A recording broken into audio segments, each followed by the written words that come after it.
Drama is finally unfolding right now. Moment some big political figures in Nigeria, they now pulling forces together to ensure that Biafran and Nigeria actually break. Nnamdi Kanu have been working towards the Biafran nation to actually come. But a lot of these political figures, they be pulling their back against Nnamdi Kanu. But now, the moment TINUBU got into power and TINUBU began to sideline many of them, they finally collide together, just like they form a coalition to ensure that Nigeria actually break. You will see things for yourself in this very video, and these people are having international backing. A lot of big political figures that a lot of people cannot even think of. Big people as far as Nigeria is concerned, they now colliding with Nnamdi Kanu at the moment just because TINUBU sidelined them. You will see things for yourself in this very video. You will see the meeting that they actually had. I will play the full video. You will see things the way it goes. So I'd like guys to stay connected to the end of this video. If you can share the video as you're watching it, just do what to share it. Share to different social media platforms. Let it go viral. And if you can share it, just do what to like the video. Like it. Give it a thumb up so that it will be recommended for us. And if you're a true lover of Nnamdi Kanu, just drop your heart for him in the comment section on this video. Drop a love emoji for this man at the comment section on this video. Just stay connected. I'm coming back again. Welcome you back to LAJUPOG Watch TV. I don't have bad news for you today. The home of religious gossip. But you should leave the fight for Mohammed. What is happening in the Christendom? Join now to make sense with LAJUPOG.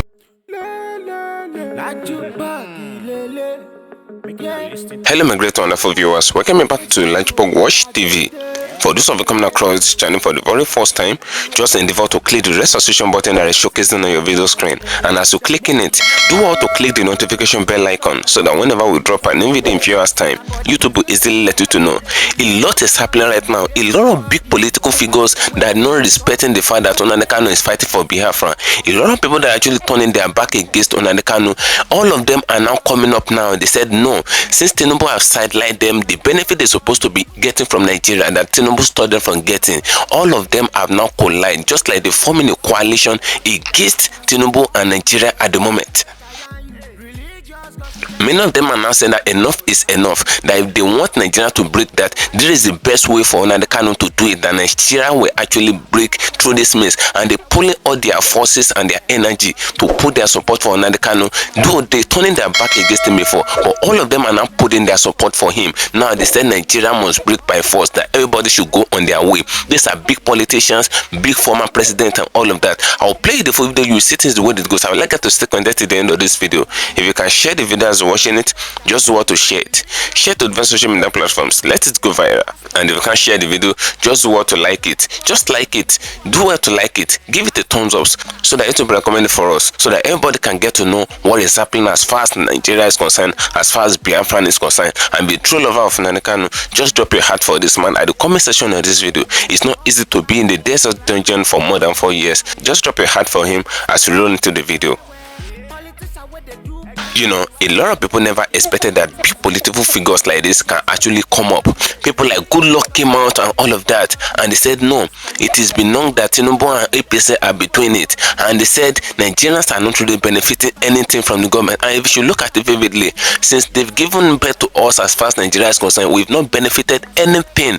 The only thing we're actually benefiting from Nigeria is the air that we breathe in, and it is not even Nigeria that is giving us the air. The air is actually coming from God. If this is from Nigeria, they would have used it to oppress us. We've not benefited anything from primary school to secondary school to university to everything. Nothing has been benefited. Everything that we use in the country, we actually paid for it.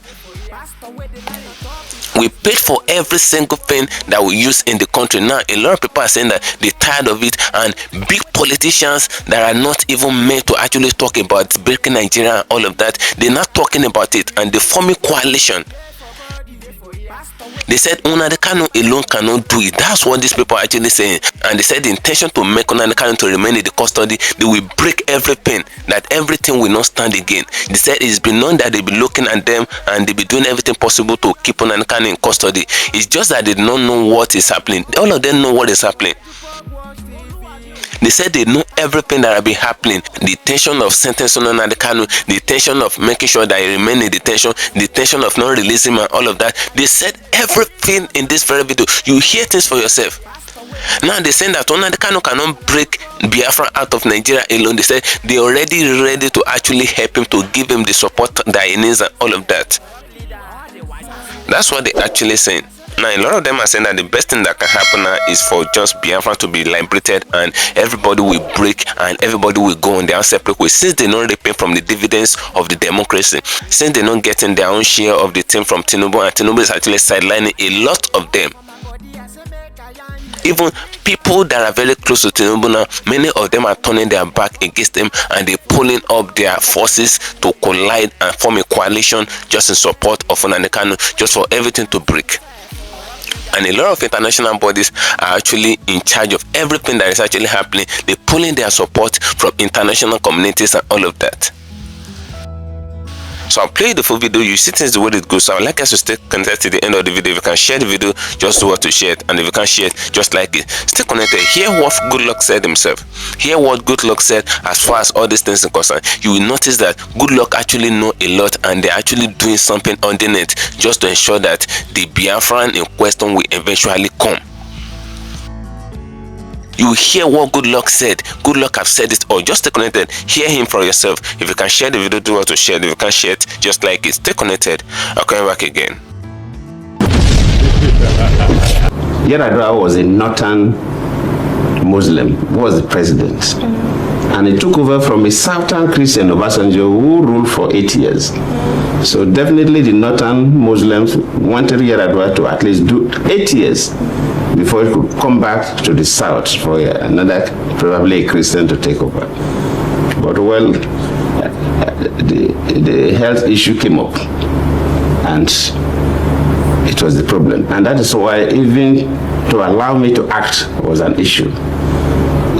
When Yar'Adua was going for the medical checkup, actually a letter was written. Of course, the Constitution says that for the Vice President to act, the President will send a letter to the Senate and the House of Rep informing them. That letter was written, but the person who the letter was handed over to, I will not mention the name to you now, was one of the aides of Yar'Adua, refused to submit the letter to the National Assembly. And Yar'Adua became so ill that he had no control of issues. So we had the country where the president was not available and there was no acting president. Yes, as a vice president, you can take over the responsibilities of some responsibilities of the president. You know, the president of Nigeria has two main responsibilities. First, you're the chief executive of the country, so like a prime minister of a country. That the vice president can assume you don't need any transfer. And I was doing that because we're having an executive council meeting, we're approving memos from ministers, so the government was going on.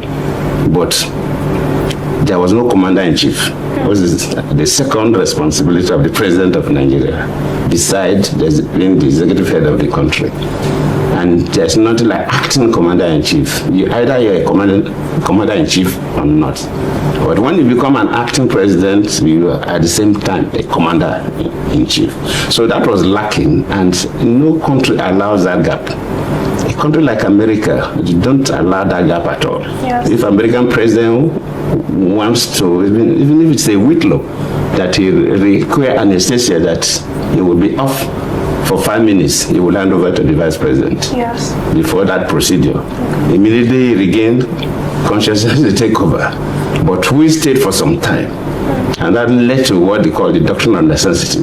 When the National Assembly felt that the country was in a situation where it was not expected, they now have to initiate this doctrine of necessity, and they now made me to act as the president without the letter from Yar'Adua. So the country was tense. Yes. And under this North-South divide, Christian-Muslim divide, it was really tense. And every day I was hearing about coup.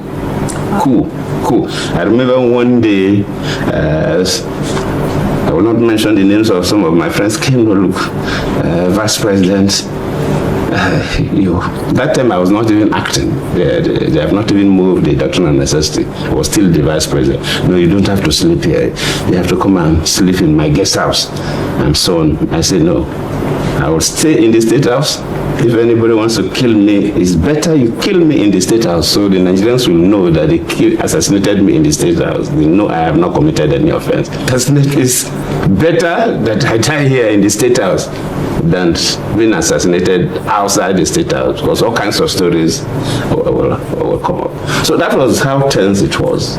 And to me, I was not bothered. Really, I was not bothered. And I was very calm. But that was the scenario. So calmness under pressures. Yes, in fact, like here, so maybe my suggestion to people, we were able to navigate through that complex situation because I was very calm and I was not ambitious. If I assumed ambition to take over from Yar'Adua, I couldn't have gotten the sympathy I had from Nigerians, and the problem would have been difficult. But when everybody saw that I was not really interested, I was just doing my job as the vice president. The National Assembly on their own, I did not lobby. I did not meet any member of the National Assembly. I didn't even talk to the Senate President or the Speaker of the House of Reps to talk about the issue of doctrine of necessity. On their own, they felt that the country was wobbling because there was no commander-in-chief. And they did that. But if I had shown an ambition to take over, definitely I would have gone through the National Assembly. Or I would have set up what they call the medical team, the executive. Because these are the two ways you can, vice president can take over. If they have seen that level of ambition in me, the sympathy I had, and probably something different would have happened. So that's why I always tell people that we should all be ambitious, but moderate ambition in society. Yes. You must moderate ambition. Not because of ambition you overdo things. If you try that, you will now kind of initiate anger from the people who ordinarily wouldn't have been angry with you. So that is key. But key political actors, people like Nnamdi Azikiwe, people like Bafemi Awolowo, people like the Sultan of Sokoto, and so on. All these people were less than 10 years old at the time of amalgamation. They didn't play any role. But in the 50s, when we were marching towards independence, that was when these people came to play a key role that led to the independence in 1960. Political parties were formed during in the late 50s, leading to the independence. And the kind of politics our forefathers played that time is still the politics we play today. We play tribal and regional politics. And it is quite unfortunate if you compare Nigeria to other African countries. You really see that you find it difficult to say that this was a national leader in Nigeria that attempted to bring the country together. If you go to a country like Tanzania, I use Tanzania as an example because the Muslim Christian population in Tanzania is almost like 50-50. The mainland, like Nigeria, the mainland is maybe Christian, maybe slightly more. But if you add Zanzibar, which is some autonomous part of Tanzania, it's like 90-something% Muslim. So when you bring Zanzibar, and so it's like 50-50. This issue of tribe and religion, these are the major setbacks for this country. This makes people, it's create problems for leadership recruitment. If somebody is holding a political office and he wants to give appointments, you begin to see that even if Mrs. A knows the issue better than Mrs. B, and if Mrs. B is from his own tribe, we want to use Mrs. B. It's like saying, oh, you have a fight that you need a lion to fight, but that lion is not from your tribe. Then you say the cats. Then you say, after all, both of them are carnivorous animals. They are carnassiated. And you bring a cat to do the job of a lion. It's not possible. The cat, yes, it's a carnivorous animal. Yes, that's carnassiated. But the cat cannot do the job of a lion or a tiger or a leopard. So, but that is what happens in a system where people tend towards their tribe. And that's one of the banes of Nigerian politics. The leadership recruitment process is skewed along tribal interests, along religious interests. So you see how difficult it is to get the best. If people are contesting election, even as a president of a country or as a governor in the various states, I wouldn't want to mention states. There are some states that if you come from some part of the state, you can never be the governor of the state, even if you are the best material at the time. In Nigeria, if you want to contest election, they first know, is it our turn? Is it their turn? If it is it the turn of the Muslims? Is it the turn of the Christians? So this creates problem to recruit the best material, because you are not assessing the person you want to recruit to the leadership position based on competence. You assess the person based on how he worships his God, or from the part of the map of the country the person comes from. Something they can't even control. So these are the issues. So for young people like you and those who will come after you, it's not something you can do overnight. It's difficult because the elders will continue to be pushing you back. But just like the young people came together and come up with the concept of not too young to run. Before that time, when we came in 1999, for you to contest deputy governor, senator, vice president, president, you must be 40 years and above. The not too young to run now brought it to 35 years. For you to be that, and that's for the president. Yes. In fact, for the governor, they have even brought it to 30. Not even 35, but for president, they make it 35. But at the age of 30 now, you can become the governor of your state. Ordinarily, we're supposed not to, to me, it's supposed not to put age barrier. Because if you remember when, Gowan, yes, because you're a reader, so you should know Gowan. When Gowan became head of state, he was 33 years old. Then your governor, now King D.H.S. Piv, he was Commander A.P. D.H.S. Piv, then he was 28 years old when he became the military governor of the old River State, present River State and Bayelsa State. And he did very well. I don't think we have gotten a governor that performed better than Spiff at the age of 28. So I don't believe in all these barriers. You should assess people based on their competence, not how many years you've been sleeping on earth. Somebody can sleep for 40 years and knows nothing. Another person of 25 years could even be more knowledgeable and more competent to manage society. But the key thing is, if the younger people can begin to gradually downplay the issue of religion and religion in the politics of Nigeria, the leadership recruitment process will improve. We'll begin to recruit people better. When I was contesting 2015, because of this religious divide between me and Buhari, I used to tell people that, look, if you are sick, let us say you have a kidney problem and you go to the hospital, you ask for the best doctor. Yes. You will not ask whether that doctor is from Enugu or from Kanu or from Ibadan, if it is in Nigeria, but you ask. If they say this is the best doctor you are comfortable with. So when you're hungry, you don't care where the food, the person who's serving the food is from Meduguri or from Yenagua. You eat the food. That is normal human. But whenever it comes to a leadership recruitment process through the political recruitment programs of election and so on and so forth, our wisdom is masked by these sentiments of religion and religion. So after hearing you talk, I feel inspired. Maybe within a few years, I too can contest for office. At the age of 30, presently. Watch out for me. It will encourage you.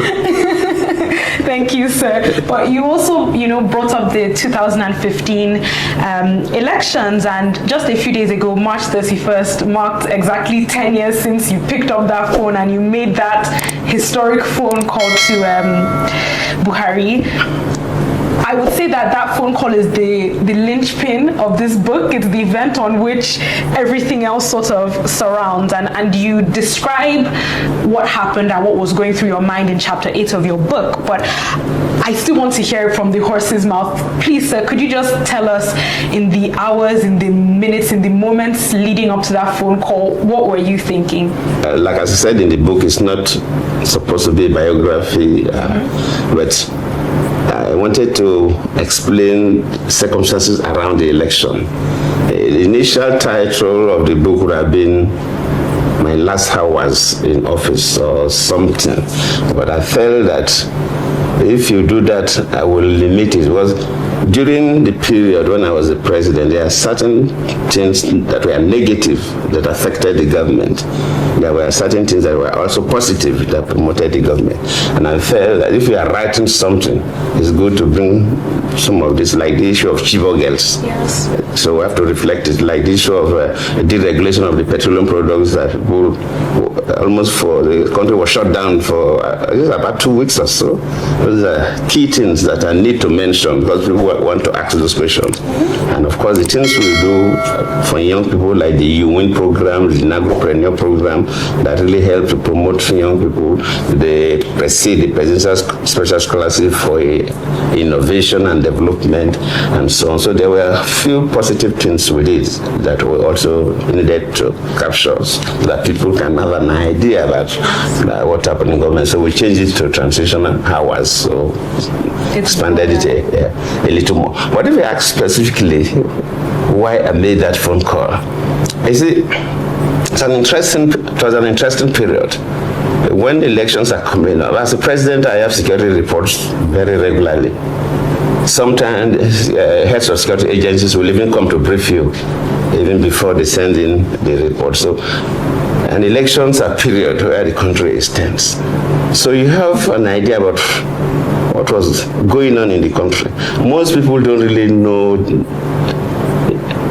in details the issues surrounding the other. But you know, because you are sitting president. And I knew that there was significant external interest in the Nigerian elections. Especially, maybe because some Americans had, and this group of Americans that predicted that Nigeria was going to disintegrate within that period. So whether people were working to ensure that their prediction manifests, I don't know. But there was a significant show of interest. American Secretary of State? Secretary of State don't visit country at the eve of elections traditionally because they want to keep away, even if they're interested, they don't want to be seen as directly manipulating the electoral process. But before the election, America, the State House, sent for some northern governors to have a meeting in the US to discuss the Nigerian election. And of course, in the Nigerian election, they have North and South divide, Christian-Muslim divide. They invited the northern governors that are Muslims. The Christians were not invited to the US. And the Secretary of State came directly to the country to have various meetings. I don't see as a president of Nigeria for me to engage with America for a fight. So it's not going to be necessary. It will affect my citizens and so on. So, but we saw the significant external interest, and you saw what was happening in the country. I wouldn't want to go further than this. Maybe when I publish my biography, I'll go a little more than this. There are certain things that were happening. So, from when I was to vote, you bring technology to help the voting process. The card readers were introduced by the INEC.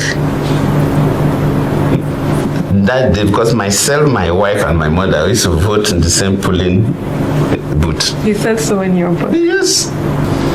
You knew where they were going, and I know that the country was tense. I know, maybe because of the statements made by Buhari himself when he said both the baboon and the dog will be soaked in blood. So young people were kind of mobilized to the level of frenzy to cause maximum violence if people don't get what they want. People were announcing, okay, they will run a parallel government and so on. But those doesn't bother me. But since I was the president of the country, and I also know that even in the Niger Delta, people were also ready to fight back, even though there are not many. But I know they could cause maximum damage, because if the Niger Delta people are going to fight, instead of fight, they will not fight human beings, they will fight oil installations.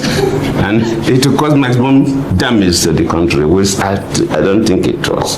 So from within that period, a lot of things were going through my head. They process so many things per second. And until you are into that kind of a situation, then you know how many things get through your brain every second. And I reflected back. As a president, I work with a very strong economic team. Thank you for staying connected, my great and wonderful viewers. You can hear what Goodluck said in course of all the video that I just finished watching. You can hear that Goodluck actually said it all in this video, and according to what a lot of people are saying, they said Goodluck is finally putting his support allegedly just to ensure that Biafran actually liberate totally. It's not that many of these politicians did not know what is actually going on. Many of them know what is actually going on in the Harlow chamber. They know the intention that is behind the main detention of Nnamdi Kanu.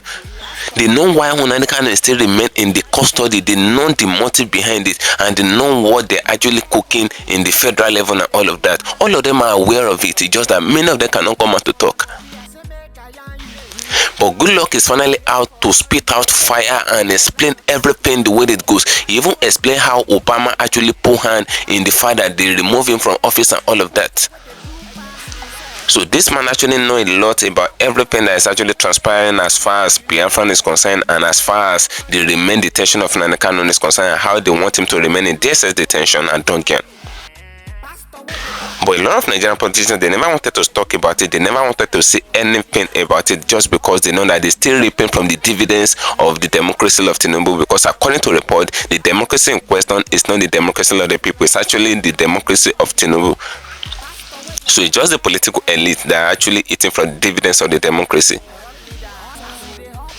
So many of them that are not actually getting dividends from TINUBU right now, many of them are now forming coalition. You can see the coalition that they actually formed for ADC just to kick TINUBU out of office. Erufai that have been a front runner to ensure that TINUBU actually gets into power. Erufai is one of the stakeholders that actually formed that ADC in question.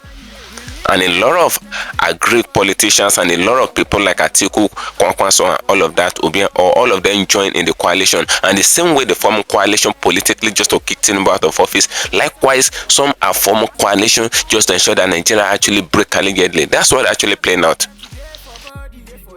If you look at Goodluck's speech in this very video, you notice that Goodluck actually hit the nail on the head. He explained everything, how they actually kicked him out of office, how they actually instigated violence using Boko Haram and all of that, how Obama was actually involved in all the atrocities that actually happened, bring back our guests and all of that, how they pull up the narrative and all.